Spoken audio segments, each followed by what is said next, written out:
All right, once again, welcome everybody to this year's Health and Fitness Expo. We're so glad everybody's here. Is everybody excited for the race tomorrow? Come on, is everybody excited for the race tomorrow? There we go. The 50th running of the ASICS Falmouth Road Race. We're really excited to have everybody here, 10,000 strong, running tomorrow. We had an amazing event this morning, the SBLI Family Fun Run out at the track. We got some great events here throughout the afternoon at the Expo, as well as wrapping up this evening with our professional, wheelchair, and elite, as well as high school miles out at the track. Make sure you join us. It starts at 3:30, where we will be welcoming medalists Molly Seidel, Dina Castor, Tatiana McFadden, and the one and only Joan Benoit. They'll be joining us today out at the track at 3:30, so make sure you show up for that kind of action. I've got some very special guests here that are going to join us. They're going to talk about some really amazing topics here about the current sport. And first to join us, it's a little hard to introduce somebody who has so many accolades, probably more than most of the athletes here themselves. But race director extraordinaire, Dave Mcgilvery, is joining us up here on stage. Dave, welcome here. I know you're busy, and we appreciate you taking the time here in you and your company, DMSE, putting together today's race. How's everything's kind of going for the weekend? Oh, everything's going great. So who in this room is running tomorrow? Raise your hand. Very nice. Who's directing? Raise your hand. There's a couple. There's a couple. So the odds are against us, I guess, right? So, yeah, it takes a village, as they say. You know, 50 years running. You think back to the early years, where it's only a couple of hundred people, and now 10,000 tomorrow. We have been up to close to 13,000. A point-to-point race, really hard to manage, but we got the best team on the planet, and we're set to go tomorrow. So, Dave, you spoke about, obviously, we're celebrating the 50 years of Falmouth, and there's so much that's been talked about the history of the sport and where it once began 50 years ago, but so much has changed. Probably in like even just the last 5 or 10 years. A lot of advancement in the sport, a lot of modernization in the sport. Talk to us a little bit about some of the things, I mean, since you've been around for 50 years yourself, directing races and running races, what is probably the most significant change that you've seen in the sport in recent times? Well, the most significant change has been the fact that the walls of intimidation have crumbled, and people are believing in themselves. So people are getting off the couch and they're participating. They're being participants and not spectators. And when philanthropy, in particular, entered the space, that was a game changer, because the numbers went from a couple of hundred to a couple of thousand to the 10,000. So the biggest change certainly has been field size more than anything else. And the three components that we deal with on a regular basis now is the whole medical side of the equation, because there are so many people, right? Technology, because it has advanced so much that it's hard to even keep up with that. And everyone's looking for the new toys. And so, you know, staying ahead of the game with technology. And last but not least, unfortunately, is public safety, is security.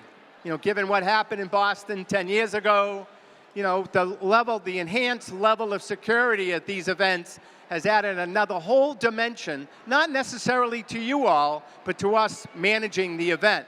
So it's ever changing, it's never the same, and we're always trying to, you know, keep you safe and have an efficient, fun experience for all of you. Speaking about the timing aspect of it, everybody always jokes about like the back of the day where you used to have popsicle sticks. They used to hand you popsicle sticks with a number on it at the end of the finish line. Talk a little bit about how that's evolved. I mean, a lot of people that are showing up here, maybe their first Falmouth and maybe their first road race ever, the timing chips that are on the back. How is that technology continually evolving in tracking these athletes and making sure that they have an accurate time and advanced results at the end of the event? Well, one of the reasons why we could not grow field sizes more than we had back in the 1990s is because manually we couldn't time 10, 20,000 people. You couldn't do it. So then what happened was I went to the New York City Marathon back in 1994, and there was a booth there, like here, and the booth was from a company called Championship. And I said, oh, you're timing the race tomorrow here at New York. They said, no, we're not. I said, well, what the heck are you doing here? They said, we're just displaying this new chip system. I said, I've been looking for this for 10 years, and you're here. They said, yeah. I said, where are you from? The Netherlands. I said, well, I got something for you. After the race tomorrow, can you pack that stuff up and drive it to Boston? I'm the race director of the Boston Marathon. I got to use that. So they drove it up to Boston. We threw it in a parking lot. We saw it. We were the first ones to use it here in the United States, chip technology. And that next year was the 100th running of the Boston Marathon. The year before, we had 9,000 runners. And then the 100th, we had almost 40,000. I went to our board and I said, we cannot manually time this race. We don't have enough space on the road to do it. I said, we have to use this chip system. They said, that's pretty risky. I said, well, it's risky for us to do it manually. Would you rather have us be blamed for messing up or the timing company be blamed for messing up? I said, this will work. Trust me, it'll work. It worked impeccably. And that began the chip system here in the United States. So moving forward, a lot of ways that we're looking towards the future of the sport. I think one thing that's been on a lot of people's minds, especially when we're seeing droughts and fires and everything like that, is being environmentally conscious. And when you see, plastic cups, and you see, paper bib numbers, and you see all of these items, these tangible carbon footprint items, do you see a change coming on the horizon to a more eco-friendly type of race? Is that a possibility to start to evolve to more eco-friendly races? It has to. I mean, we're all socially responsible for this. And what's great about our industry is we're taking the lead on things like that. We do the TD Beach to Beacon. I direct that up in Cape Elizabeth. And, we've gotten the highest rank in that whole discipline, that responsibility discipline. So, yeah, but it's up to all of us. I'll tell you one thing, though. It's added another dimension of challenge for us on the management side. We need more volunteers to manage that. We need to set things up very differently. We have to be conscientious of so many other things other than just putting on the regular road race. So it's hard. It's really hard, but we're very, very conscientious about it. So let's just take a step back. With you, Dave, what drew you to this sport? What drew you to the passion for running, and what still keeps you in the sport to this day? Well, I think in all our lives, we have what I call defining moments. Defining moments, right? Who knew at 10 years old, you might be running the Falmouth Road Race? Raise your hand. No one. So something happened between when you were 10 and now. Something happened in your life to say, I'm going to do it. I'm going to run a marathon. I'm going to set goals and not limits. I'm going to have, people ask me all the time, what's the toughest part about running a marathon? I always say the toughest part is signing the application. Is having the guts and the courage to be able to do it. And then you have to do something else that's very important. You have to earn the right to do it. Earn the right. Do the work. Do the training. And then you run the race, you answer the gun, you run the course, you cross the finish line, you get a medal, and magic happens. You go home feeling good about yourself. And truly, when people say, why are people doing this? That's why. It's not truly to get a medal or all those shirts, although that helps, yes, right? But it's to go home going, I did something for myself. And when you do something for yourself, it's totally unselfish because it puts you in a position where you're able to help somebody else. It works in reverse, and that's why people do it, and that's why I decided to direct races back in the early 80s. Well, just listening to you talk, you almost answered the second part of my question. Why are you still doing it? You're clearly passionate about it, and it seems like it's something that you're constantly able to learn from and be a part of and be on the forefront of the sport. It's interesting. This pandemic really made all of us step back and think about this whole industry. For me, I've been directing races for 42 years, Boston Marathon, Olympic trials, just so many national championships, world championships, and done so much of it, 1,600 races. And I always thought that this industry, what we're going to do tomorrow, was bulletproof. Nothing was going to bring us to our knees, ever. No matter what the economy was, nothing. And then this pandemic came along. Wrong. Boy, was I wrong. Every one of my events went over the cliff. Every one. And I, with all due respect to everyone got hurt, I got ticked off at everyone and everything. I said, I just lost my business after 40 years. Then I said, hey, listen, put your big boy pants on, right? People are dying from this pandemic. People are hurt, right? You lost a couple of road races, big deal. But I said, you got to do something. You got to step back, pivot, and what are your skill sets? What are you good at doing? We're good at moving people. So we pivoted. We started putting on outdoor drive-in movies. We started renting our equipment to restaurants. And then we would get into the vaccination business. We helped vaccinate 1.3 million people going through Gillette Stadium, Fenway Park, Heinz Convention Center, and the Reggie Lewis Center. We took our skill set and just twisted it around, did something else, and helped bring our own industry back. And that's why we're here now. So as far as the future, things have changed. Things have changed. Guess what? Races aren't filling up like they used to. People are signing up real late, real late. The no-show rate at races, 10, 20, 30%. People are signing up, and then they're saying, I don't want to do it, and they go down. That's hard to plan. This is a real hard industry right now. But I truly believe, for the reasons I began with, it will come back, and it'll be as strong, if not stronger, than we've ever seen it in the history of the sport. Absolutely, amen to that. So just to kind of wrap up with you, the big topic here is not only the past 50 years, but the next 50 years. What do you see on the horizon? Where do you really see the sport in 10, 20, 30 years? This is a partnership. There are two things going on in this industry. There are events, and there are runners, right? Events, when the pandemic hit, events went away. Runners didn't go away. Runners are never going to go away. You're always going to be able to get out, lace up the shoes, and get out there. So where this is all going is really up to you. Up to you, because if you keep coming, look, you're back.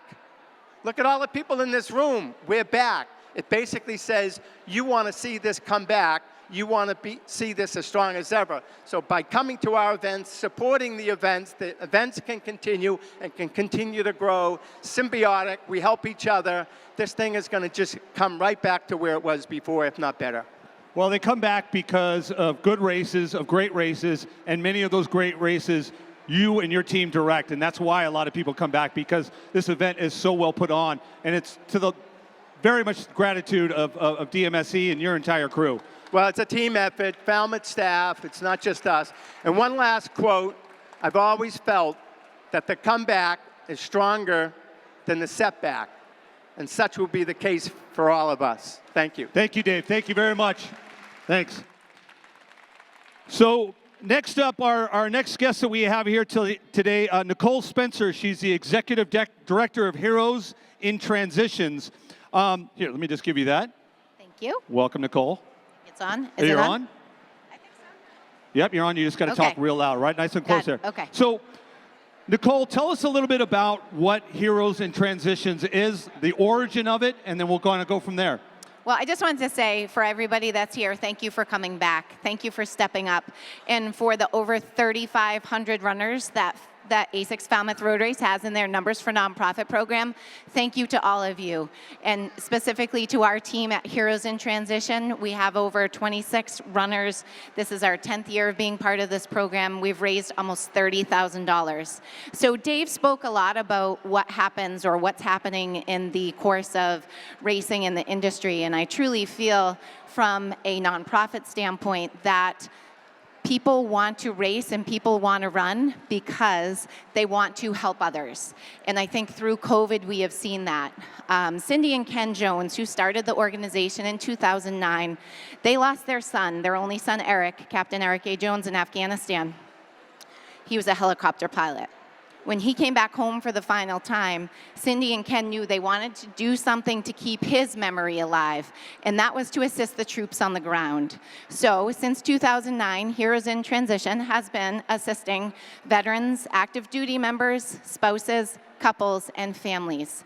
We run over 10 programs yearly, ranging from a Families in Transition equine program, financial assistance. We strengthen relationships with our couples retreats. We also do service dogs. We have so many programs that really we want to benefit the entire family. I don't know if any of you here in the military or have been or know someone in the military, because if you do, you understand why these programs are so important. When Cindy and Ken started the program, they knocked on doors. That's really hard to do when you're looking for funding. They started from ground zero. And when they did that, they knew that they didn't want to be federally funded, because with federal funding comes a lot of red tape. And Heroes in Transition is one of the organizations since 2009 that has been able to think outside the box with their programs.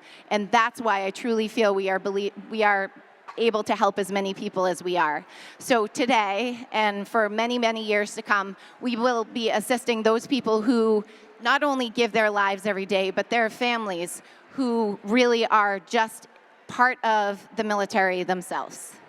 So, much like the amazing story of Dave Mcgilvery running across the country from Medford, Oregon to Medford, Mass for the Jimmy Fund, as well as many other times that he's run back and forth. Ladies and gentlemen, the original Forrest Gump right here in our presence.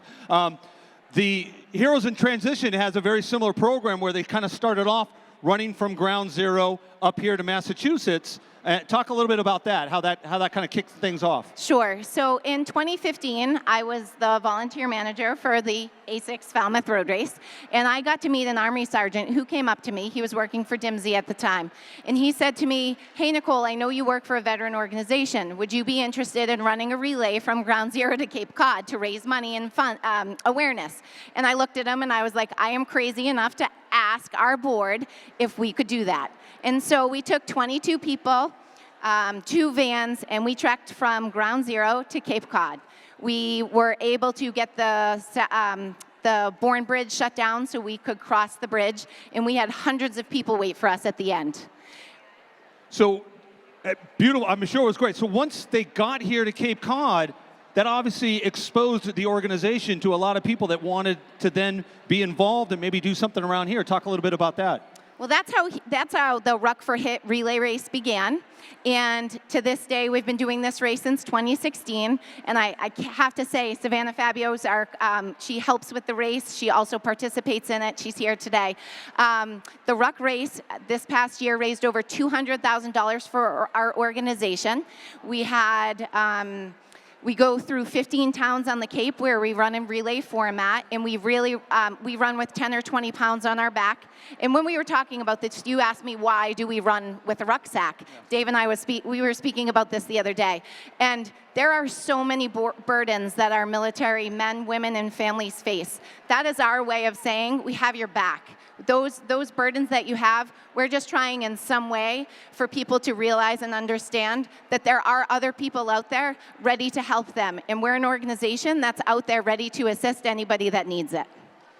So again, with the theme of the next 50 years, as we look ahead, so much has been talked about almost every single year, from the Boston Marathon to the ASICS Falmouth Road Race to races all around the world. Everybody seems to be so involved in fundraising at these events, and it becomes such a big part of the event. So many people, it's how it brings people into the sport. How are we, I mean, some people may ask, like, how are we year after year able to constantly break records for fundraising at these events? I mean, it just seems like, when is the well going to run dry somehow? But luckily it's not. People just keep coming out and wanting to support and fundraise. I don't know if many of you know Andrea. She's the Numbers for Nonprofits leader for the ASICS Falmouth Road Race. And just before we got here today, I asked her where the numbers are. Over $5 million have been raised through the ASICS Falmouth Road Race Numbers for Nonprofits program. If you think about how that long that takes or what it takes to do it, the team at Falmouth Road Race has been able to do that.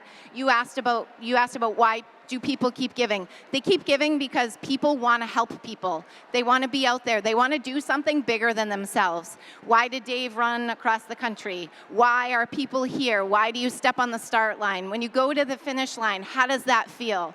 Take a look around and kind of try and find that reason why you're here today.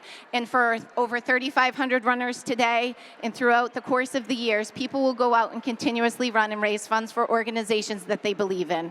So I think that's where in the next 5, 10, 15 years, that's why, as Dave said, this running will continue, this event, all of these events, because you're helping others. And I truly believe that's where it's going to go. We're so glad to have you. We're so glad to have the group from Heroes in Transition, as well as all of the other folks that are here running for a cause, whether it's a personal cause, whether it's an official charity. Anybody that is here that is doing something for more than themselves deserves a big round of applause and a big pat on the back. Thank you so much. Thank you all. Thank you. Thank you. Yeah, I'm going to give this to you. Make sure you talk really loud and close into it, okay? All right, so our next couple of special guests that we have here today, joining us from our wheelchair division. First off, we got Maddie Wilson, just 13 years old, in our wheelchair division for tomorrow's race. But this is your 7th Falmouth? Yes. She's 13 years old, and this is her 7th Falmouth. Another big round of applause for Maddie here. So, Maddie, welcome, first of all. Are you excited for tomorrow? Yes. Yes, of course you are. Excited. This will be your 8th one tomorrow. Yes. Is it the 8th one in a row? Yes. Yes, okay. So tell us about what interested you in doing Falmouth. Well, A little bit closer.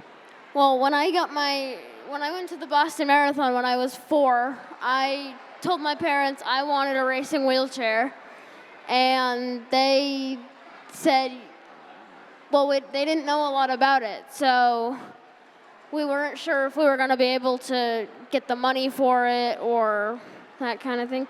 And then next year for my 5th birthday, surprise, I got a racing wheelchair, and I've just been going ever since. I've done like 60 or 75 Ks now, so I've done 7 Falmouths. So a lot of people don't know, I mean, that you have this chair here, but this is not your racing chair. No. Talk to us a little bit about the racing chair. These things are like amazing technology. Yeah, so this one has 4, so the racing chairs have 3, so they have 2 big wheels, and then the one in front, you can get it any color you want. And the brake in the front, and then you have like the steerer down in front. You turn that way, and it goes really fast, doesn't it? Yes. Do you ever feel a little scared out there when you start going, like, say, downhill? No. No? No. No. You're used to it at this point. Hey, yeah. That's definitely. great. So what's your favorite part of Falmouth? What's your favorite part of the race, first off? Like, what favorite part of the course? I like the beach, the flat. Oh, okay, beach. nice. You get a little bit of Yes. breeze off the ocean. Yes. Yeah. Yes. So now we have, obviously, we're celebrating the 50 years of Falmouth here, but we're also, as we've been talking throughout, the theme of the weekend is the 50th anniversary of Title IX and giving the support to our female athletes.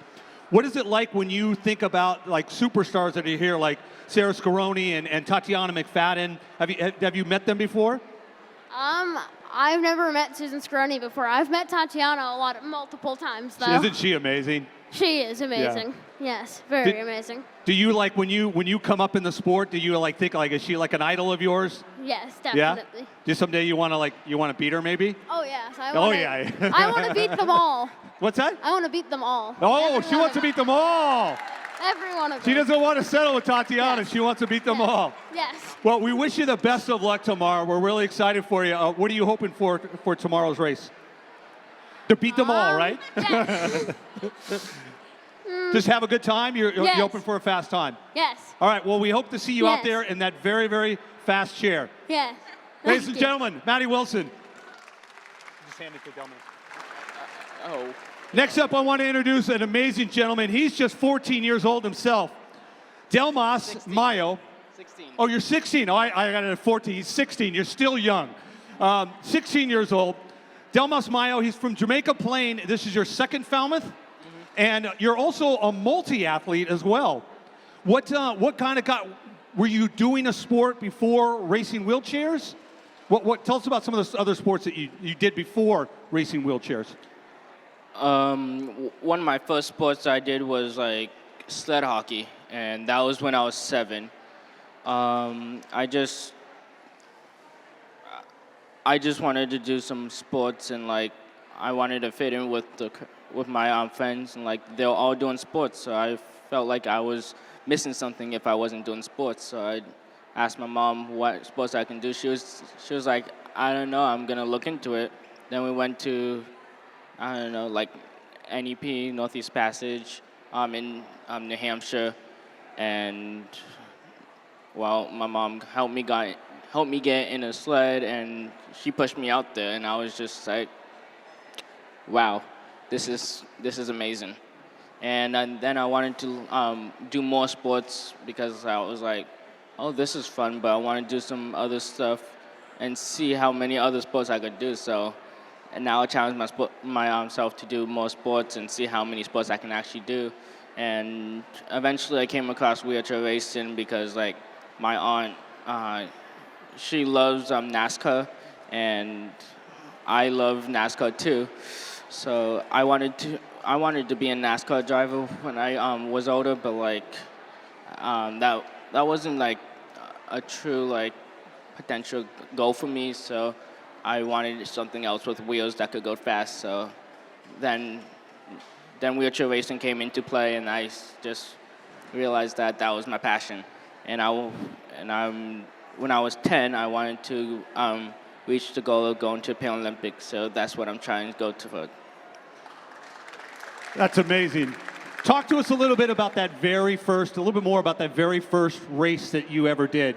And how did you feel? Were you nervous? At that point, did you have a racing chair to actually do it in?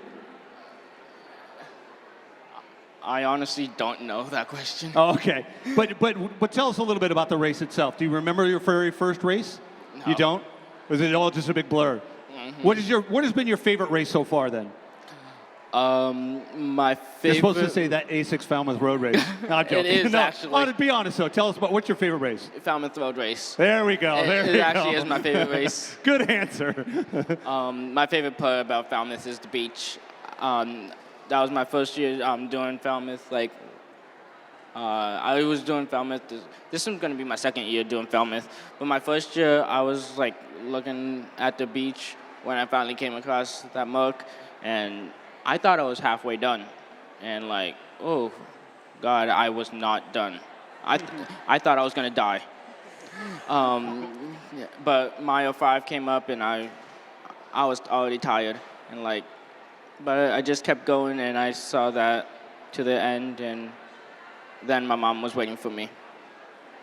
What's the feeling like as a wheelchair athlete to be coming down that big long hill at the end? I mean, do you really like just let it fly going down to the finish? Yeah, going down the hill at the end, you reach like 23, 24 miles an hour, and it's like, wow. There's a whole lot of wind coming at you, and you're just one mistake and you're over on your side. Yeah. And that can be a pain.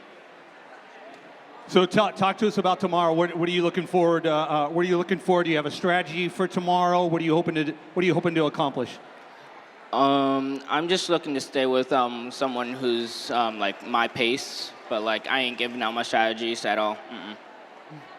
And are there any like heroes in the sport that you kind of look up to? Marcel Hugh. I mean, some of the Daniel great Romanchuk.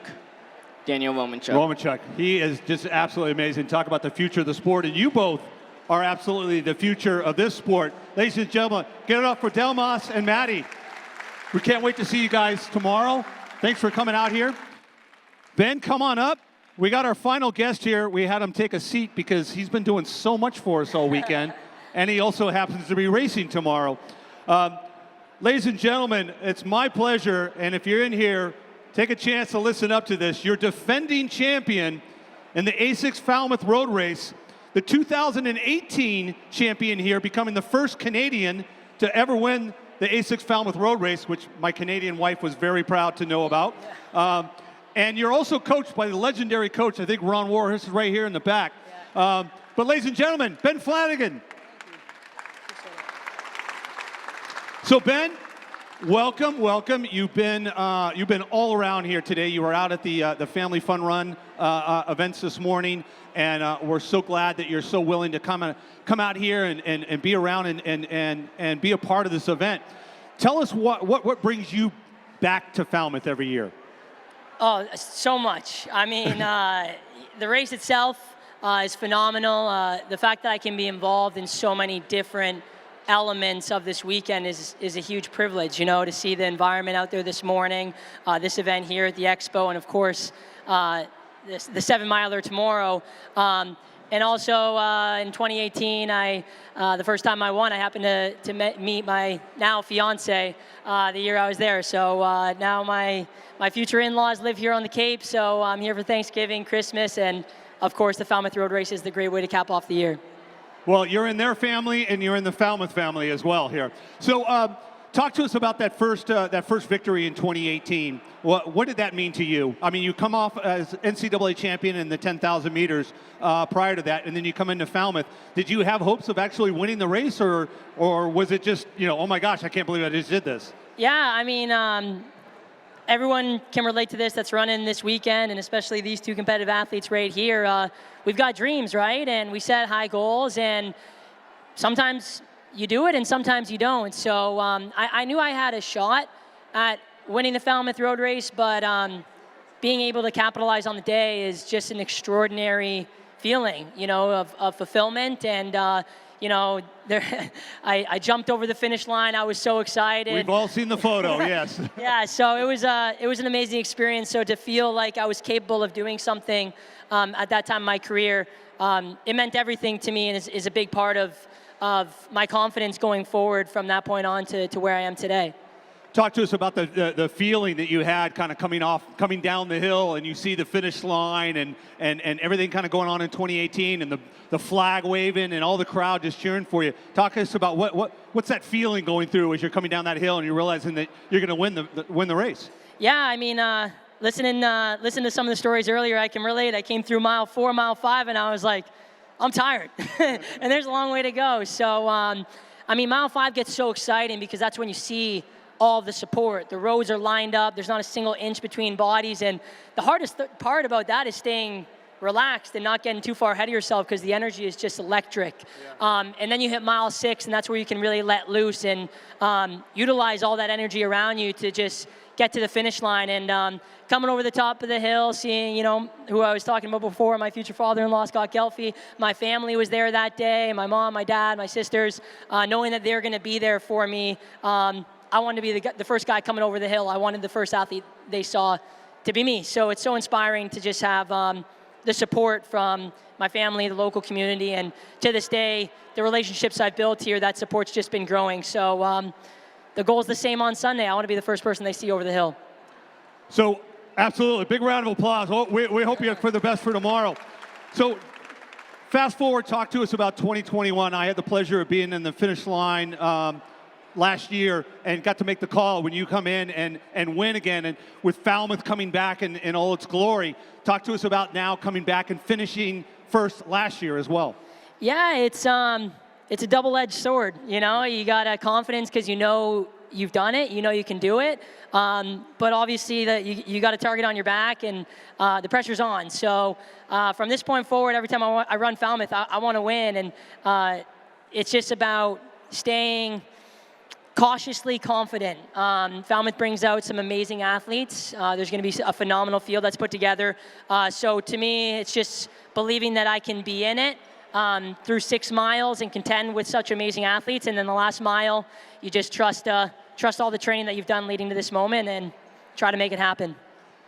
Again, to kind of come back to the theme of this, the next 50 years, whether it be the next 50 years of Falmouth or the next 50 years of this sport, how have you seen things evolve over the last 3 or 4 years? You came out of college about 4 or 5 years ago. You've been running professionally ever since then. What have you seen since you've graduated college and become a professional runner? What's the biggest changes that you've seen in the sport that people should be aware of and know that it's going to keep evolving?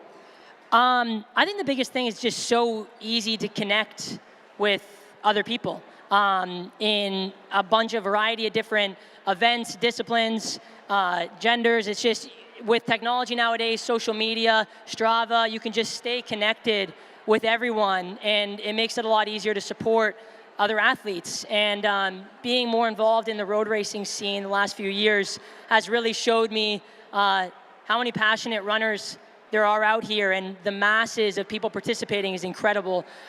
So to me, I've really grown to appreciate how similar the sport is, more than different. Every runner that is going to the start line on tomorrow is going to feel the same way that I am and that other people are, and I think it's just so great to be able to relate to others, talk to others, learn from each other, and continue to get the best out of everyone and the best out of myself.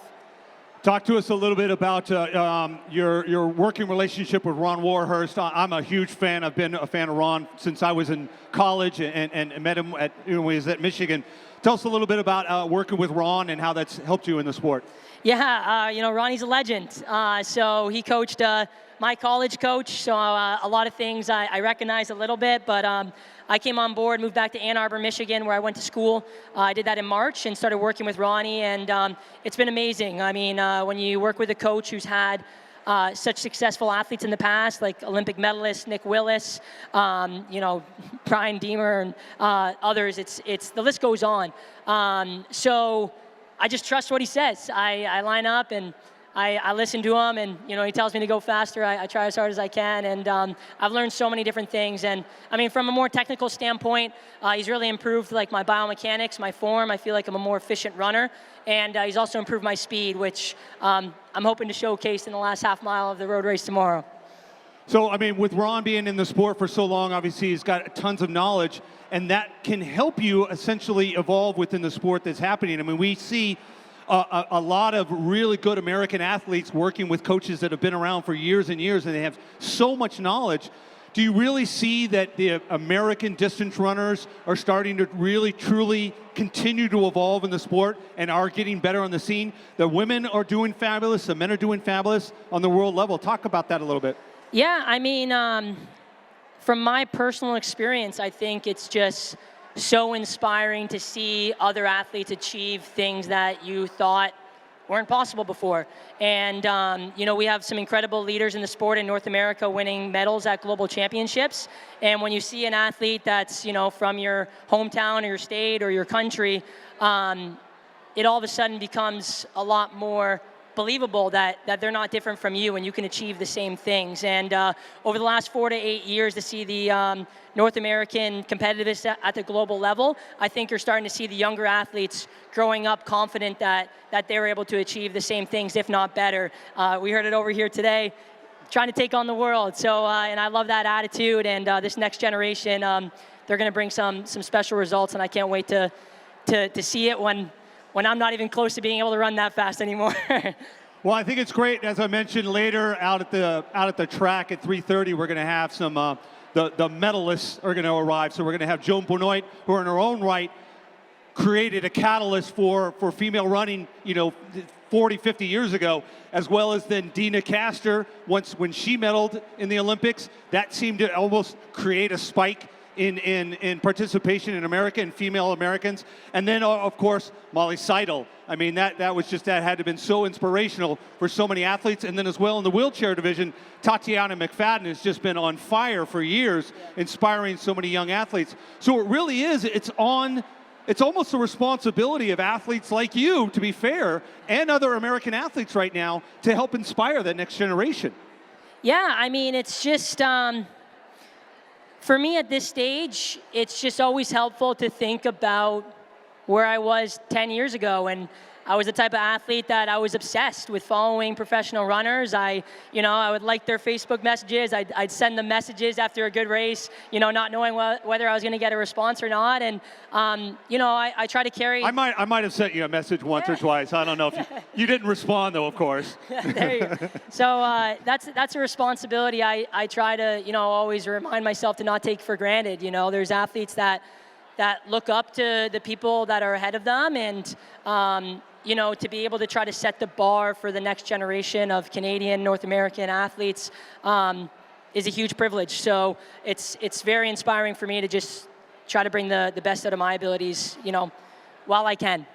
Well, you're certainly establishing a name for yourself here. I mean, when you're amongst such legends that are even here at the event, like Frank Shorter and Bill Rogers, Craig Virgin. I mean, all of those athletes are there. I mean, it took a lot of success around in this area to catapult them onto the national stage. Do you see yourself like constantly competing well in there and maybe someday becoming like a Frank Shorter or a Bill Rogers? Yeah, that's another dream, right? And it's something you work towards. And with dreams, you never know if they're going to come true or not. But that's what fuels the fire. So those are the ambitions I have. And to have a career that's half as great as the athletes you just listed would be absolutely phenomenal. So I'm going to keep chipping away and set no limitations, and we just see how far we can go. So how much strategy are you willing to give us about tomorrow morning? I'll give a little bit of strategy. All right, what's the plan here? Give us a little bit of a plan. I think, personally, I think the Falmouth Road Race it's a deceivingly difficult course. So I try to do a lot more waiting than pressing early on. And, it's all about just staying relaxed and feeling good those last few miles so that you can bring it home strong, because a lot can shake up in that last 2 miles. So just keeping my head on a swivel and being ready for any responses early on. And, again, being that first guy that comes over the hill. What advice, just one last thing, what advice would you give some of the athletes here in the room about how to kind of tackle this course? For anyone that's running tomorrow, I think it's always hot on Surf Drive. So I'll be there every single water cup I go by. I'm going to grab it and splash it on me and stay cool throughout the race. Outside that, just really use that crowd in the last 2 miles. It gets exciting. Enjoy it. Have fun, and just feel that energy, because there's nothing like it. So just enjoy the whole 7 miles and the beautiful view. Where do you see yourself in the next 10, 15, 20 years? Are you a lifelong runner, or is this, I'm going to professionally run until my body gives out and then I'm going to coach and give it up? I'm going to keep going as long as I can. So I'm sure I'll be sending Dave a couple emails down the road about maybe trying to run a Boston Marathon. So I'll be heading that direction eventually, and can't wait. That'll be a new challenge for me, taking on a distance that far. I've never run a marathon before. And that's the next chapter of my career I'm pretty excited about. Well, Boston would be happy to have you. We're happy to have you. Ladies and gentlemen, your defending champion in the ASICS Falmouth Road Race, Ben Flanagan. Thanks, Ben. Want to thank all of my guests here today. Dave, Nicole, Delmas, Maddie. We wish everybody the best of luck tomorrow. Dave, go put up that finish line. Go make it all look really nice for us. We're excited for tomorrow. Oh, he's done.